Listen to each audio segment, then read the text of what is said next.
You're watching Fugitive Redeye, and welcome to another Redeye Raw, or rather a subsection of Redeye Raw I'm going to be calling Life of Redeye. I was going to tell this story as part of Tales from the Drive-Thru, but since it happened in high school and not in the workplace, plus I wasn't a customer, I feel like I've already stretched the premise of Tales from the Drive-Thru quite a bit. So I decided, hey, I'll just do this as part of Redeye Raw, but I'll have it be like a sub-series of Redeye Raw called like Life of Redeye or some shit. And no, the title of this does not have anything to do with the coronavirus or anything. I realize talking about a zombie apocalypse story might be ironic to some of the memes that are going around with the coronavirus stuff, but no, it's nothing to do with that, I guarantee. After all, like I said, this was back in high school. It also has nothing to do with swine flu or anything like that. It's just gonna be it's a story. It's about a weird guy I went to high school with. Before I jump into that, though, just going to say a couple of things. Either today or tomorrow, I'll probably be recording my review of The Color Out of Space, the Nicolas Cage movie. That is easily my favorite Lovecraft film adaptation. It was really good. I watched it last night. In addition to that, I've been playing a lot of Doom Eternal. That game's really fun. They put a lot of detail into the game. They reference, like, the Doom novels, even, which I found very interesting. Because in Doom Guy's ship, they have several books that talk about a character named Flynn Taggart, which, if you don't know, is Doom Guy's name in the Doom novel series. But maybe I'll review that once I beat the game. I'm currently on the Cultist base, which I think is the 3rd level. That game's actually incredibly difficult compared to 2016. Like, it's not going to be like, oh, it's a new Dark Souls. No, none of that bullshit. But it is difficult. It's fun, but it's difficult. It's rewarding, but challenging. Alright, but I'm already a minute and a half into this, so let's jump into the story. So, back in high school, I knew this guy, who I won't say his name, but he liked to be called Digger. That was his nickname.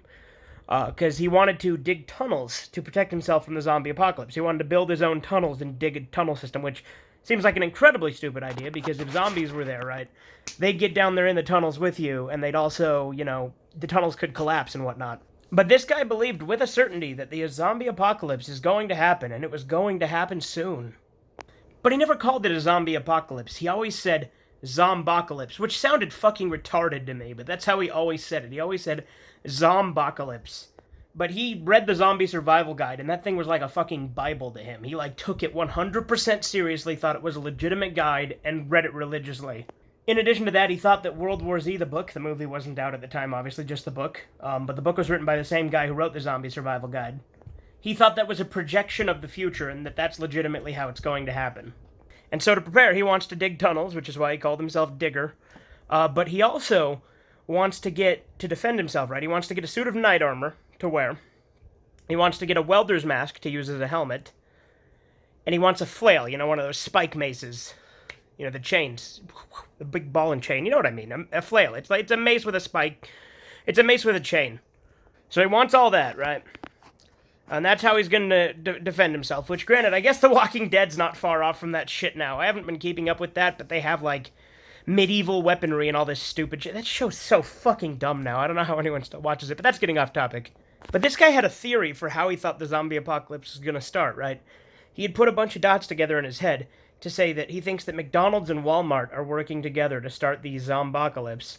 Again, stupid term. I don't know why he kept calling it that, but he says they're working together to do that. And his reasoning was, that's why there's a McDonald's in every Walmart, which technically isn't true. Several Walmarts have a Subway or a Taco Bell or something instead. McDonald's is the most common, but it's not in every Walmart.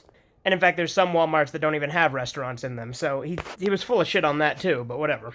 I think he also thought that swine flu was generated to try and start the zombie apocalypse. But this guy was really tall. He was way over 6 feet. He had to have been at least 6'5". He was a big guy. And again, this is talking sophomore year of high school. He always carried a guitar with him to try and impress chicks, and he'd play it, and they'd humor him, but you could tell they were really uncomfortable and didn't have any of it. And when he tried to ask him out, he always got rejected.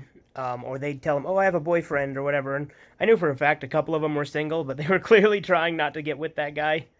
But yeah, I'd constantly be spouting off about the Zombocalypse and how it's coming, and you need to be prepared.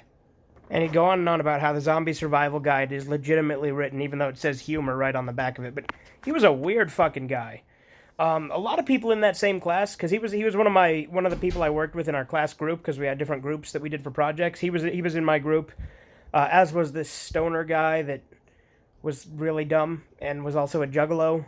And he told me how juggalo was a religion. This is a different guy, but fuck it, we'll go off about this guy too. This guy, super big stoner. he'd tried any movie that had weed in it. He would say, "Oh yeah, that movie's about weed. That movie's all about weed." Or there's a song that mentions weed like once. He'd be like, "That song's about weed." And again, like I said, he told me about Juggalo and how it's like a religion and how there's like different gods and shit. Like, it was really, Juggalos are fucking retarded. I'm sorry, okay? It's a fucking stupid thing and I don't get it. I don't feel like it's really a thing anymore, but like back when I was in high school, Juggalo was a huge craze. Like, I mean, there's still some out there. And I mean, hey, if you like ICP, I mean, I don't get it. I think it's really bad music, to be honest. But if you like it and you like to wear your face paint, whatever, that's fine. I'm not gonna judge you. But when you start telling me how it's like a religion and it's like a family and a gang, and it's like, I don't know about that.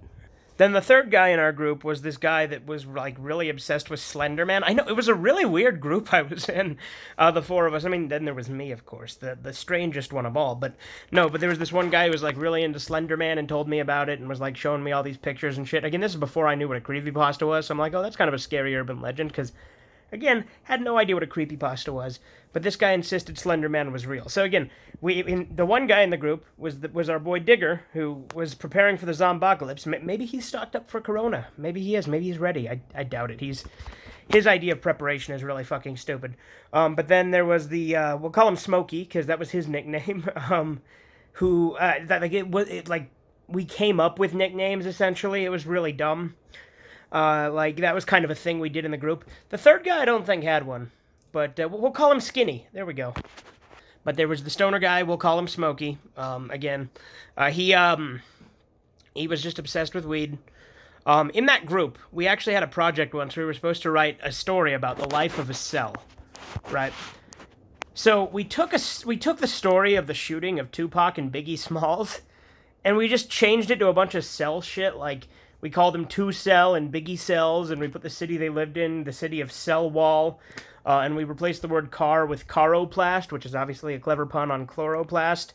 The police officer in it, we named Officer Chris P. Ribosome. So it was really fucking stupid, but yeah, it was an interesting class for sure. This was in my agricultural biology class, by the way. But yeah, I mean, it's something I look back on kind of fondly.